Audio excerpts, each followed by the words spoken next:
Hi friends, welcome to another episode of NMC CPT question and answers. We'll move on to 39 question. Signs and symptoms of septic shock. Options are tachycardia, hypertension, normal WBC on pyrexia.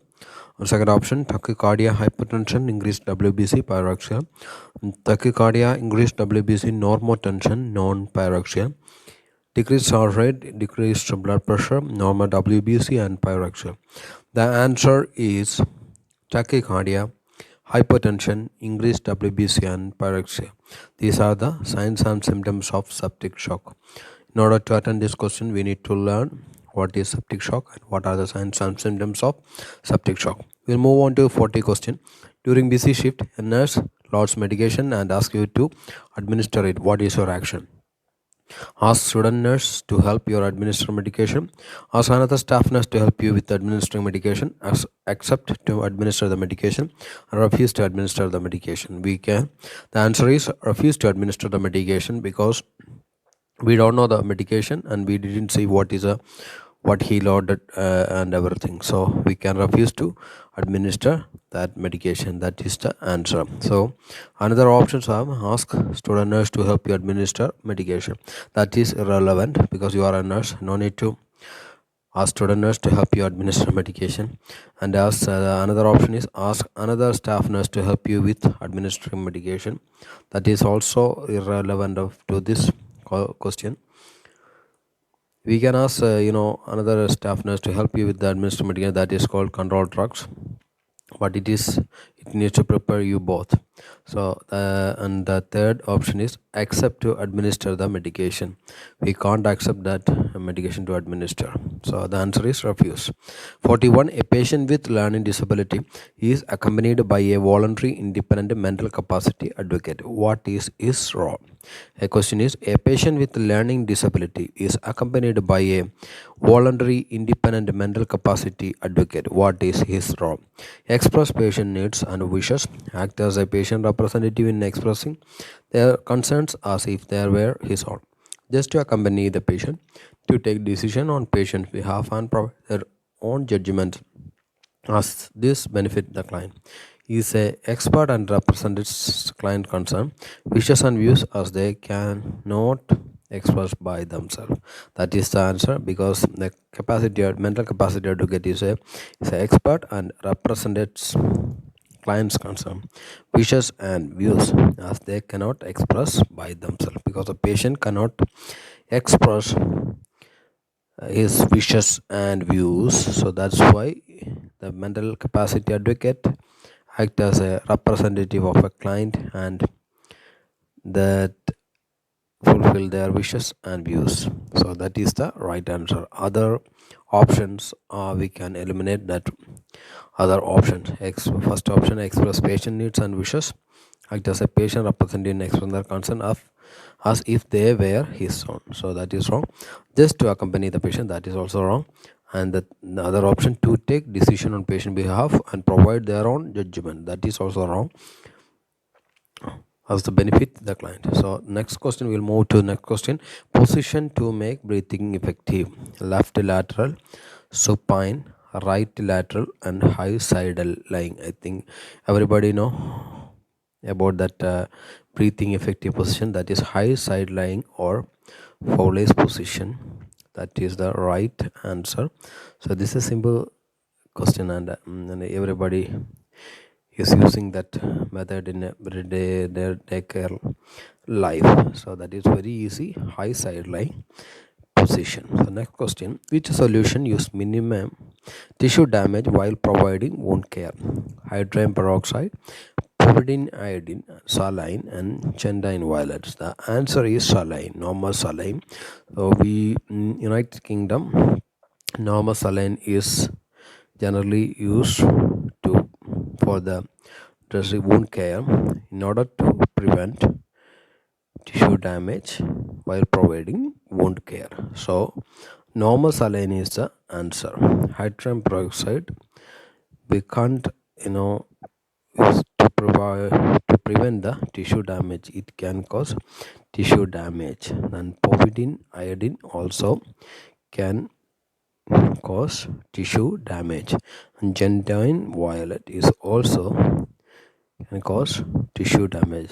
In this question, we need to notify an important point, that is minimum tissue damage while providing wound care. So that's why we selected normal saline. We'll move to 47th question. Why is it is essential to humidify oxygen used during respiratory therapy? Options are: oxygen is a very hot gas, so if humidification is not used, the oxygen will burn the respiratory tract and cause considerable pain for the patient when they breathe. Next option is: oxygen is a dry gas which can cause evaporation of water from the respiratory tract and lead to thickened mucus in the airways, reduction of the movement of cilia, and increased susceptibility to respiratory infection. That is the right answer. And the third option we can just see: humidification cleans the oxygen as it is administered to ensure it is free from any aerobic pathogens before it is inhaled by the patient. Next up, humidifying oxygen adds hydrogen to it, which makes it easier for oxygen to be absorbed to the blood in the lungs. This means the cells that need it for intracellular function have their needs met in a more will effectively manner.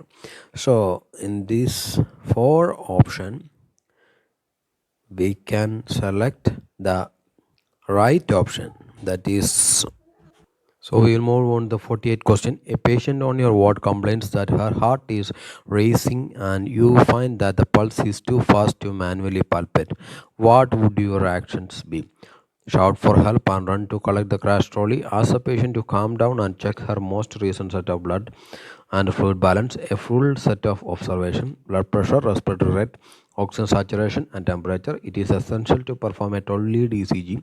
The patient should then be reviewed by the doctor. Check baseline observation and refer to the cardiology team. So the option in this case, the patient on ward complains that heart is racing and you find that the pulse is too fast to manually palpate. What would your action be? So this is related to some cardiology. So we need to do a full set of observation: blood pressure, respiratory, that includes everything: blood pressure, respiratory rate, oxygen saturation, and temperature. And it is essential to perform a 12 lead ECG because it is related to cardiology. And then we need to inform to the doctor, and the doctor need to review by that ECG. 49 is: what is the most accurate method of calculating a respiratory rate? Counting the number of respiratory cycles in 15 seconds and multiply by 4. That is wrong. Counting the number of respiratory cycles in 1 minute. One cycle is equal to the complete rise and fall of the patient chest. That is our right answer. We always count the respiratory rate for 1 complete minute. And the C is not telling the patient as this may make them conscious of their breathing but and influence accuracy of the rate. That is also right, but that we need to consider the question: accurate method of calculating a respiratory rate. So we if that answer include not telling the patient as this may make them, that is also right, but when we will count or calculating, that is very important for 1 minute. We need to calculate for 1 minute. D is placing your hand on the patient chest and counting the number of cycles 30 seconds and multiply by 2. That is also wrong.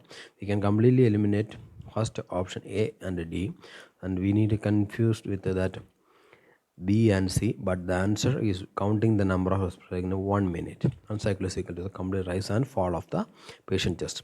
We'll move to the 50 question. What specifically do you need to monitor to avoid complications and ensure optimal nutrition status in patients being entirely feed?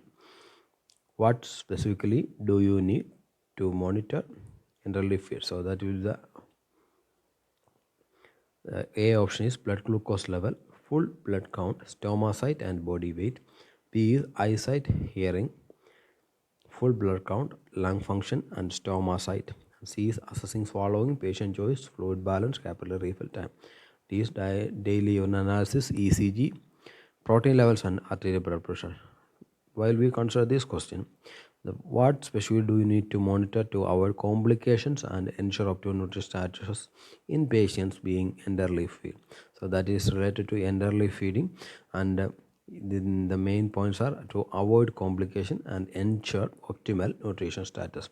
So that is the option A is right. Blood glucose level, food blood count, stoma site, and body weight.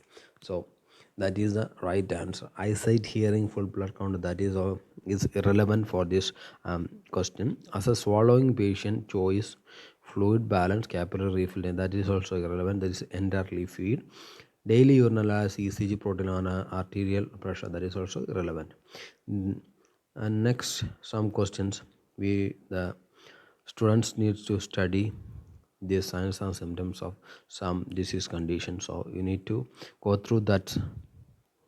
Signs and symptoms of compensated shock, signs and symptoms of anemia in old age, signs and symptoms of some others. Okay, so we need to learn that all the questions. 56 is CVP line measures pressure in right atrium, pulmonary arteries, left ventricle, and vena cava. So the answer is pressure in right atrium. And 57 question, normal value of oxygen saturation, that is 92 to 90. That without oxygen